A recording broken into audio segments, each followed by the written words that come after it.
Well, as a people, no one suffered as they did during World War II. They're surrounded by powerful enemies, and they've declared to themselves that never again will they allow themselves to be murdered the way that they've been murdered in the past. Everybody thinks I'm talking about the great state of Israel, of course, but I'm actually referring to a different state of people. I'm talking about Poland. Hi, everybody. Welcome to Right Angle. I'm Bill Whittle here with Steve Green and Scott Ott. Gentlemen, it's been going on under the radar. It's not been widely promoted. In fact, Poland is, as far as the public spotlight is concerned, is a quiet place. But something here that I saw on Instapundit caught my eye. It has to do with per capita GDP. Poland is now just a tick under Japan in terms of per capita GDP, when 2 generations ago, according to the tweet, they were basically on Iranian levels. And you'll notice from the graph here that it's not that Japan's GDP has been declining, it's just that Poland's has skyrocketed. In a sort of a stitched tweet, the original tweet from Alex Stapp, but tweets from Zach Weinberg said what Poland did: number one, embrace capitalism and free markets, lots of deregulation and making it easier to start businesses. 2, enforce the rule of law so people feel safe and businesses can take risks. And 3, immigration reform focused on selective migration policy favors migrants who basically want to be Poles. Guys, one of the things that I have seen online is street shots from Warsaw at 2 o'clock in the morning. And the streets are brightly lit, and people are out there like it's almost like French Parisian cafes in the 1890s.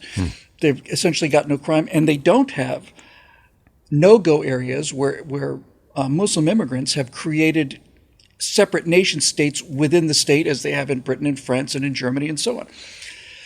So, Steve, let's start with you. Poland's great disadvantage, of course, has been their geography. They lie on the invasion pathway between East and West. The French marched through Poland to get to Russia. The Germans marched through Poland to get to Russia. The Soviets divided Poland with the Germans. Then they occupied it, and so on and so forth. They are on the highway of destruction between massive spheres of influences that go back centuries. Poland has been the dividing line not only between Western Catholicism. Poland is a Catholic country, and everything to the east of it is Eastern Orthodox, or it's advancing Turks and Mongols and all the rest, most of which were stopped by Poland. So what's not widely regarded or widely known, Steve, is that Poland is spending, after the events of the invasion of Ukraine, Poland's military spending has been absolutely insane, and Poland will have the most powerful ground army in Europe without peer, certainly by the end of the 2020s, if not sooner. This is a country that, as we watch the decline of Europe through the EU and the bureaucratization of the loss of the cultures of the countries of the EU, has managed to once again, in this civilizational war of ideas, defend not only itself, but essentially defend Western values against not only military invasion, but cultural invasion as well. And it wouldn't be the first time either. I can't remember the year now, but it was the siege of Vienna against the Ottoman Turks, when the largest cavalry charge in history was performed by the Polish army against the Turks. 20,000 men on horseback. With the wings, right? With the winged hussars, yeah. With the wings, shattered the Turkish lines and saved Europe, essentially. Every bit as much as Charles Martel did in France a couple 300 years prior, however long it was. I can't remember the years off the top of my head. Sorry, I didn't prep for this episode. And the Poles learned what happens when they're weak. The old Polish-Lithuanian Commonwealth was huge. It was rich. It's a modern-day Poland, Lithuania, Belarus, half of Ukraine. This was a big, big country, but their government was weak. And in 3 rounds of partitions, Prussia, Austria-Hungary, and Russia just gobbled up the Commonwealth, and Poland ceased to exist. It ceased to exist as a country, yeah. Yeah, it was gone. It vanished. And so the Poles know what it's like, and they had a brief moment of independence in between the world wars. But of course, even though they were technically independent after World War II, they were under Moscow's boot for 45 years during the Cold War. And those we talk about living memories, but they're also cultural memories. And this sort of thing is sort of baked into Poland's cultural DNA. If they aren't strong, there's not going to be a Poland, at least not one ruled by Poles. And I mean, God, what Hitler did to that country, he was not just going to eradicate the Jews, he was going to eradicate the Poles too. He hated them, and that's kind of his thing. And you're right about the Polish military, what they've been doing these last 3.5 years now. They're devoting not the 3% that's the NATO wish list, not the 5% that Trump wants. I believe they're getting it up to 10% of their GDP is going to be on defense spending. They're increasing the size of their military to 300,000, or their army to 300,000 men, which is huge for a country of their size. They're training up well. They're buying the best of the best from all over the world. They're buying F-35 fighters. They're buying K-8 tanks from South Korea, which might be the toughest tanks in the world now. They're just great equipment. And they're developing the training, the doctrine, and the right men to make use of all this great equipment that they're buying. And it's, of course, it's the people that make it work. And Poland has got great people.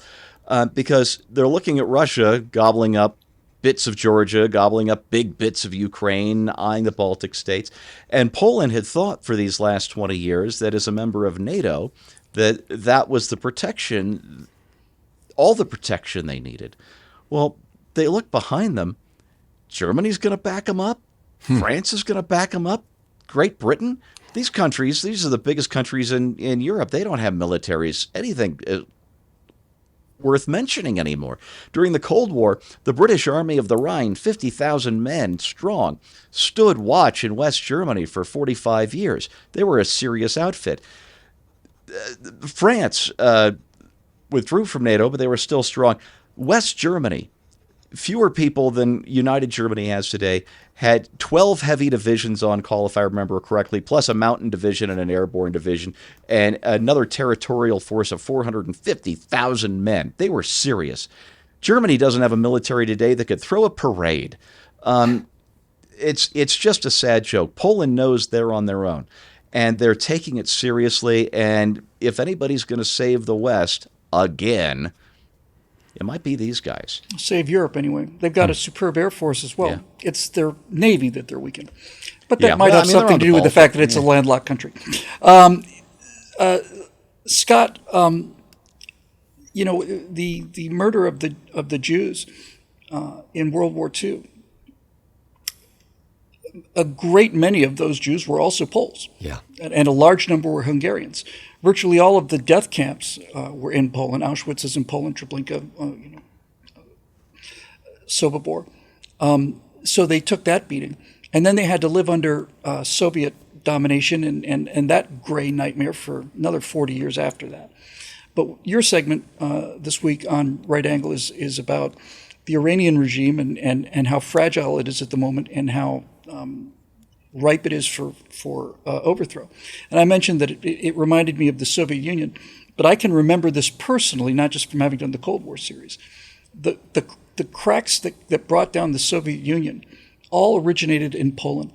It was Lech Walesa and the Solidarity movement that basically was not a military threat. It was the workers. This is what the Soviet Union was predicated on, was the workers, the workers, the workers. Well, the workers in Poland in the Gdansk shipyards basically formed their own union called Solidarity. And Lech Walesa, an electrician from those shipyards, basically led this movement against this Soviet behemoth, which turned out to be a chimera by this point. There was just nothing left there. And you cannot discount also the incredible moral effect that Pope John Paul II had in terms of strengthening the Poles' Polish will, native himself, which has never been hurting for courage and abundance. The world is changing and realigning very, very quickly these days. And I look at Poland and have always looked at Poland with enormous admiration and respect, and I'm wondering what you think about this idea that Poland is approaching Japanese levels of per capita GDP. It becomes not only an island of military strength in the middle of Eastern Europe. It also becomes an example of what American-style limited government, free enterprise can accomplish, and it's an example that's kind of hard to miss. You know, for many years, it was thought that the path to world peace would be through international organizations like the United Nations, where we would all come together and agree on a bunch of things and then agree to protect each other, and somehow that would restrain the tyrants. And I'm wondering if what we're seeing right now, little by little, is the rise of the sovereign republics. And these are countries that are able to negotiate their own terms in bilateral agreements with other countries without just having to sign on as a dependent. Now, you can still be part of the European Union, for example, but you're not dependent upon the European Union. You can be part of NATO, but you're not dependent upon NATO. And this idea that you need to be able to take care of your own in a republic is an entirely salutary idea. In a tyranny, it's an obscenity because it's just setting you up to be the next cause for war. But this is actually really inspiring to see this, and I'm glad for the long beleaguered Polish people to see that they're having an opportunity to show their value on the world, in the world markets and on the world stage, and to be able to not only to show their industry and their innovation and their diligence, but their ability to protect themselves as well. You know, as you were speaking, Bill, it kind of made me imagine this story in my head of an old veteran NFL quarterback who was one of the greats, and he sees this young quarterback coming up who has now got a couple of Super Bowls under his belt and doing fantastic things on the field. And so in a private moment, he goes to the young man and he says, "How are you doing this?" And the young man says, "I watched your videos. Yeah. I read your interviews. I wanted to be like you." And I think that's what we're seeing with countries like Poland vis-a-vis the United States, where we marvel at them and they're just saying, "Hey, you published the recipe. We read it and we believed." There's a very famous story and very sad story in the early days of World War II, that World War II officially began when Germany invaded Poland, and Poland was woefully unprepared for that. They were still stuck with a very much with a 19th century mindset, and there were a couple of instances where Polish cavalry attacked panzer divisions with predictable effects. That's stupid, but it's also astonishingly brave. And you can learn to make better decisions. You can learn the lessons of history, as Scott pointed out. But that fundamental courage, I think, is much, much more difficult to instill and to replace. And the Poles have never lost it, despite all that they've been through. They've been a bastion. And I think the most standout thing for me, having watched this country over the course of my lifetime, is that the physical courage that the Poles have always manifested is certainly there and still there. But they had the moral courage to say to the rest of the world during the last 2 or 3 decades, if not more, that no, we are not going to bow down to your internationalist vision and import entire populations that have nothing to do with our culture. They had the moral courage to have the confidence to say, we are Poles and we are going to stay Poles, and we are going to maintain our culture and our borders, and we don't care what you call us. We don't care if you want to say we're a bunch of racists or whatever the case may be.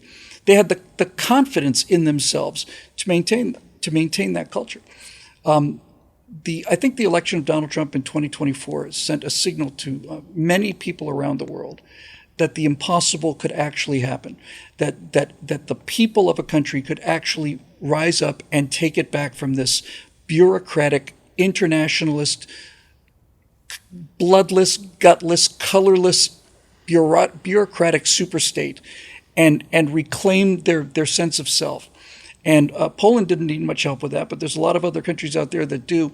And as Steve and Scott both pointed out, we hope the people of Iran are people who can find themselves again and free themselves from this tyranny.